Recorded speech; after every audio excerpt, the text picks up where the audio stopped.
is only war.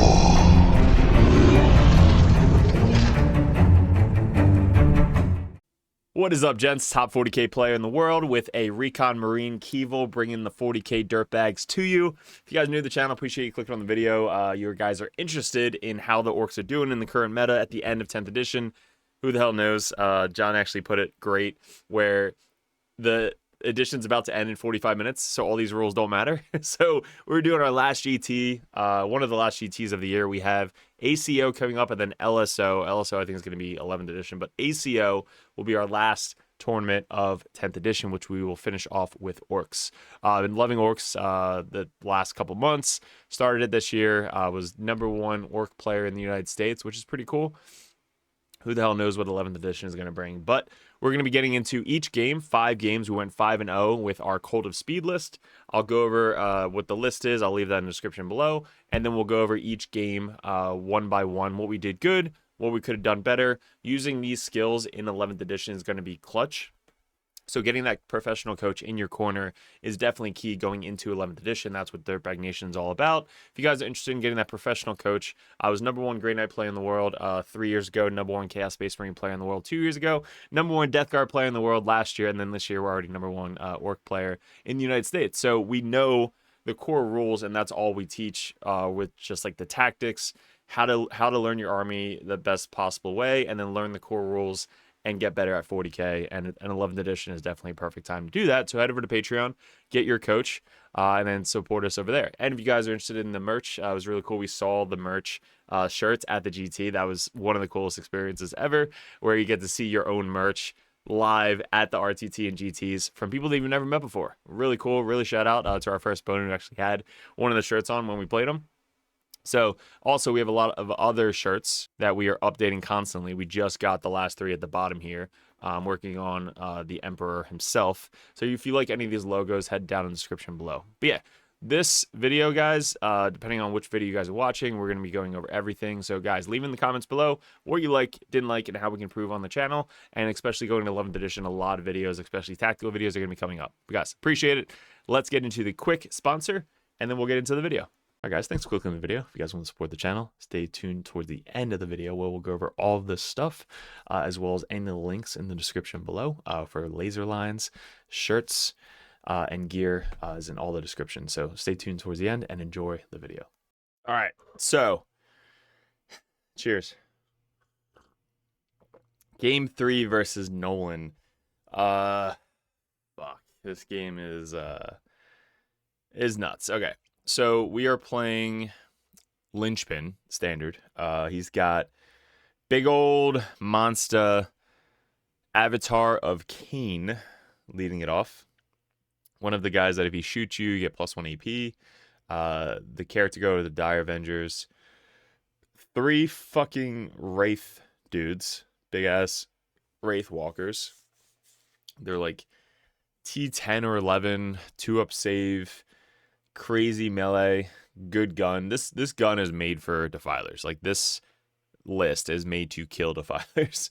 He's got 3 of the big prisms, fire prisms. If they twin link, they can shoot into each other. One shot, like big shot, like almost like a rail cannon, just going into them. So 3 big of these guys, 3 big these guys. Warp spiders, which actually comes up with the first turn, led by the I forget what they're called, but led by the character. Unit of Rangers. The Dire Avengers are with the character over there. 2 units of or 2 Warlocks on bikes, because these guys gain benefits from being within 12 inches of the Warlock, which is cute. And I believe that's it. So pretty heavy hitting list. Tabled basically all of his other opponents in like 2 turns. This is really good into Necrons as well. Satan build. And this is our deployment. So very black layout here. Yeah, so this is a deployment. It's stepping stone, so it's 20 up and then 12 up. Or is this the diagonal one? No, I think it's still, yep, 12 up, 20 up. And he deploys, he's got shooting, right? But he can auto advance as well, like super quick, crazy angles. So for our deployment, we kind of put everything pretty much back. And me and him kind of knew with this game, it was mainly just going to be once I wall, I'm basically on all of the objectives. And I don't know if he has enough firepower and guns to take me off of those objectives. That's kind of the main focus here. So this guy is super crazy. The warp spiders auto advance 24, and then they can still shoot and charge, which is about to come up. So we go second. He goes first. He doesn't really set up anything crazy. Like, he basically just deploys everybody in this little corner right here. I don't have guns, so it doesn't really have to worry about shooting. So I think what he should have done was kind of like move forward and stage here. I don't know if he didn't want me to just tie up these guys, but I was afraid of tying up these guys because they hit so hard. But yeah, everything kind of stayed back. So all these guys stayed back because they shoot forever.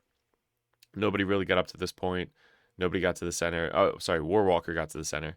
He does have a strat where if I shoot him, he can move back d6 plus 1. So he kind of safe there. But he just went up there because he had recover assets turn 1. So he had to just move out recover assets, which I guess you could have just recovered here, like 6 inches away. But yeah, then I'll use it as a slingshot. So for us, our turn 1, we basically just scooch forward, or we scout forward with these guys, and then at the end of our turn 1, these guys are 1 inch away from the wall. The boys do the same thing they do every turn. Start there, make that sticky, hop up, bring back down over there to make that sticky turn 2. And we just load this up with OPSEC. Everything else spreads out. These guys move up. They moved up, shot this thing, and then moved back 6, so they stayed behind the little cover thing here.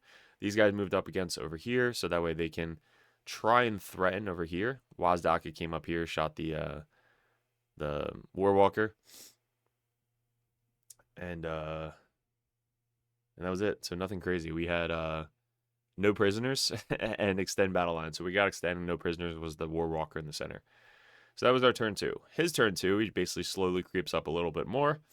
This guy got onto the center because he had secure no man's land and extend battle lines. So he secured there.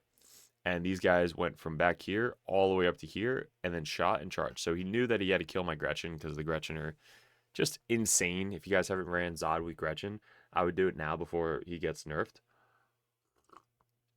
And nerfed, I mean, he might just change his rules because his rules are freaking busted. So then they hop up. They shoot all the Gretchen. They killed like 10 to 12 Gretchen because I don't have a save right now. And then they charge. And then when they charged in, I countercharged with the boys because I really wanted to kill this unit as much as possible. So when he charged in, he actually put all of the attacks into the Gretchen, and he freaking one-shots Zodgrod. So that unit, which I've never seen before, carried the blade.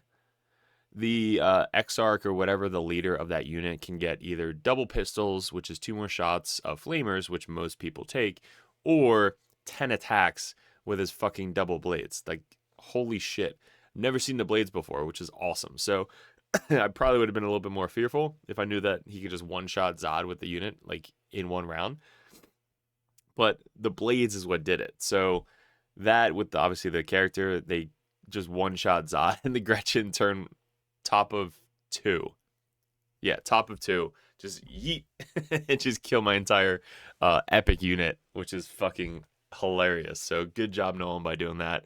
That was an eye-opener there. And obviously the boys finish off that unit to, I think, the character and 1 guy left. Yeah, he kills all of them. Such a cool picture. Still have plenty of OC on the point, but when I charge in, I kill all but the character and 1 of the dudes right there. So they're able to, so if I fall back, they can move. So I kind of just wanted to keep them there. And that was the end of his turn 2. These guys moved up, got out, shot into my bikes. Didn't really do as much as we both thought. So with the full rerolls, lethals, sustain, all that stuff, he shot all those guys into the bikes, wounding on 5s, I think. Only killed 1, 2, 3, 4. Only killed 2 bikes and left this guy on 1. So that was an upset right there.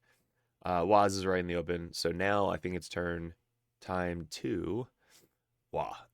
So we took a little bit to think about it because I'm like, okay, I have primary there and there.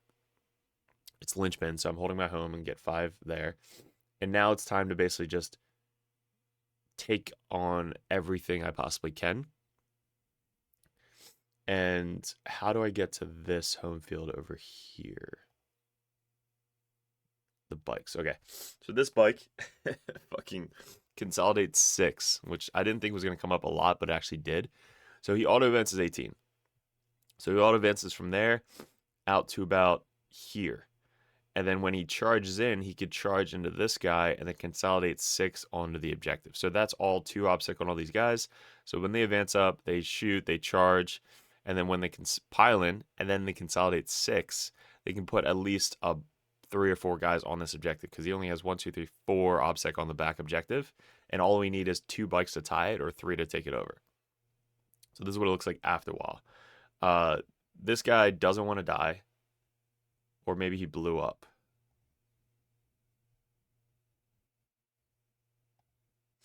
Yeah, see, I always forget like why I give the finger. It's definitely an epic moment. That's why I do the finger. Something happened at this point right here. I think he just blew up because there was a lot of explosions this game. So I think he blew up and he just does extra wounds to everybody. So we did kill this transport. So all the rockets came down this turn. We advance forward. We screen out the rockets here. These rockets are camping the backfield objective. The boys didn't move. These guys did what I told you. After I fell back, I think I fell back with the boys. And the character moved back D6+1. So now he's on the other side of this objective here.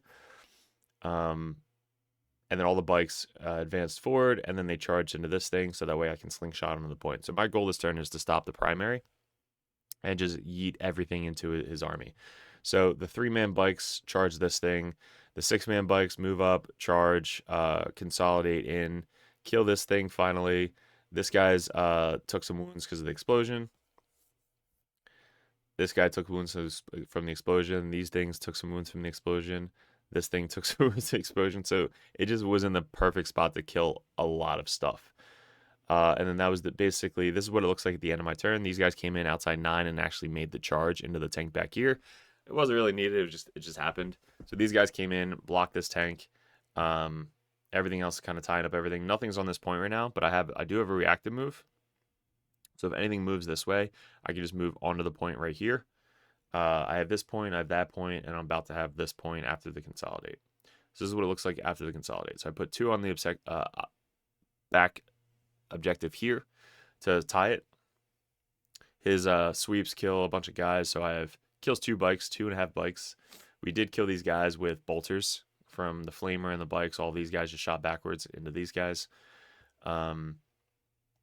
Took this guy down to 9. This guy's down to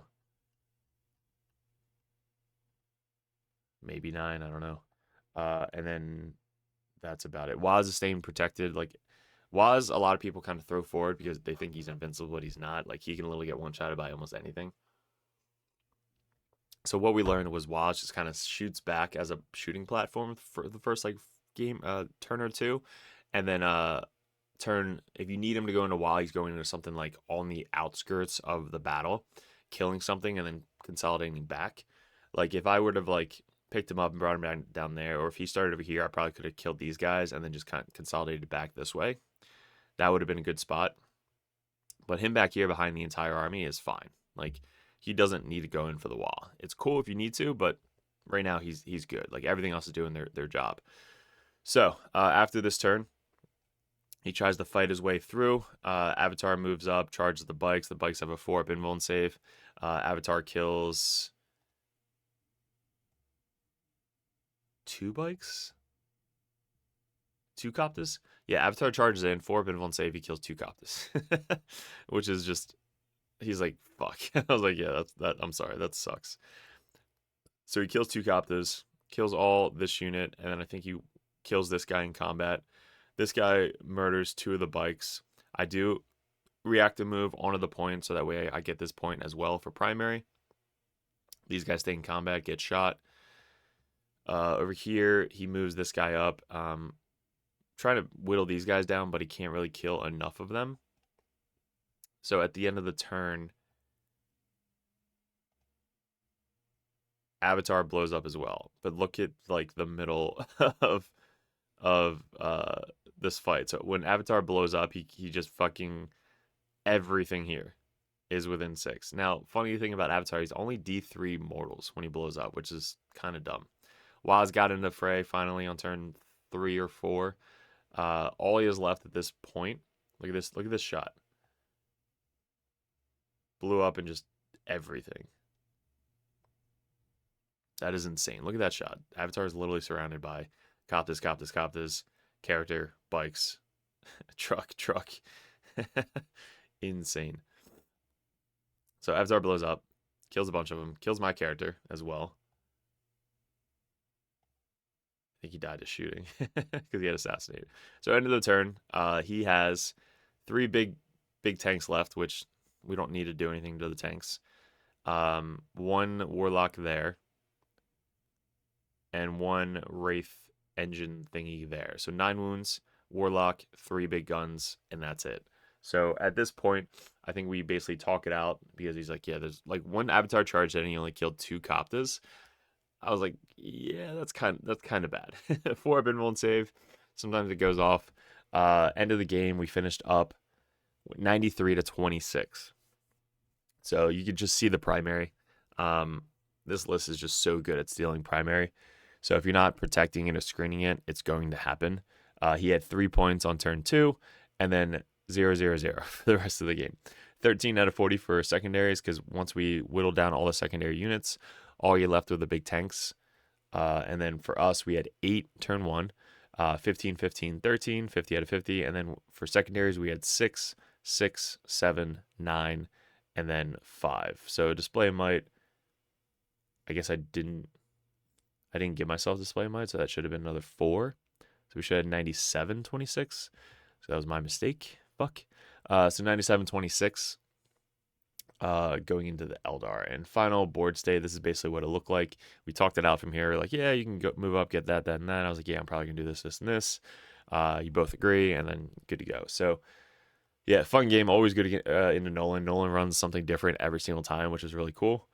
And then I think he's practicing for a team event, which he usually does. So anytime he has a team event coming up, they basically say, hey, Nolan, play this. He plays it, tests it for a couple times, and then runs it. He's actually running Death Guard at LSO, so he's borrowing all of my Death Guard models, which is cool. I can't wait for 11th edition, guys. Let me know in the comments below what you're most excited about for which armies in 11th edition. But appreciate you guys clicking on the video. Check out the merch, because all of these are getting updated on the merch store down below. So go check that out. A whole bunch of different shirts, hats, backwards hats, fitted, flex fit, and they're sick. Like they fit well. They look awesome at the GT and RTTs, and you support the channel. And if you guys want that professional coach in your corner moving into 11th edition, right now is the perfect time. So that way you can sign up, meet me, DM me, talk to me one-on-one, kind of get to know each other. That way we know what your armies you're looking into for 11th edition, and we're going to go over the core rules and strats and all the new rules going in 11th edition. So get that professional coach in your corner before 11th edition, so that way once 11th edition comes out, you're already pawning people at your local store. So guys, appreciate it. Good luck, and we'll see you in game 4 of the 5 GT win game. Let's go. All right, guys, thanks for sticking towards the end of the video. If you guys want to support the channel, all the links in the description below, which we'll go over. But these right here, we have 3D prints of Cypher, Tech Priest, Phobo Libby, Combi Libby, Lieutenant, Calidus, Codiez, and the Lord of Contagion. All those are up for sale. Message me on Discord. All these widgets, the 6-inch, 2-inch, 3-inch, 1-inch, they pop out. Those are up for sale. The 9-inch widget, the 1 CP token, where you guys can keep track of the CP every single game. The token markers for Chaos and Grey Knights, they're poker chips. Those are really good for sticky objectives. And then also the wound gauges and the fuck you and fuck me tokens are up for sale as well. And we have a new sponsor, Snot Goblin Terrain. They are really, really cool. What's great about them is you can customize them for any layout. So if you run a Games Workshop layout, or if you run WTC layout, you can run it that way. And the best part, it's super hard plastic, not going to break on you, and also it's all fully painted. So check on the link below if you guys want to check these guys out. We use them in our streams and they look super awesome on the stream, but it's really good to travel into all your stores and bring them with you. So check those guys out. Then we still have 3D6 Wargaming, where if you guys want some custom templates, you guys can click on these. And then our new and improved Rexar lasers, laser lights with the Dirtbag logo on them. These guys are at a lot of local GTs, especially in the Texas area, but these lines are, or these lasers are rechargeable. So definitely be picking this up. I'm going to be getting sent one of these so I can show you guys on the live stream and stuff like this. But you guys get the Dirtbags and the lasers rechargeable, so highly recommend the Rexar lasers in the description below. Look at this. Look at that line. It is so good. And it's rechargeable. At the top, it's got the USB. Just plug it right in. Good to go. This shit is legit. And lastly, guys, the merch store. This I love seeing at GTs. When you see it across the room, you see your own logo, which is so cool. It's the red, white, and blue. We have the hats as well. They're all flex fit with the Dirtbags logo on the back. I just love wearing backwards hats. But all of these are available in the Printify shop. It's print to order, so you can get all these shirts, different sizes, different colors. We also have the old school stuff. We have the Nurgling. We have mugs, which you can fit your entire hand in, and some of the Grey Knight logos as well. So let me know what I'm missing. You can message me on Discord, but stay tuned if you guys are interested in the Patreon. That'll come up last. So appreciate it, guys, and let's keep it going.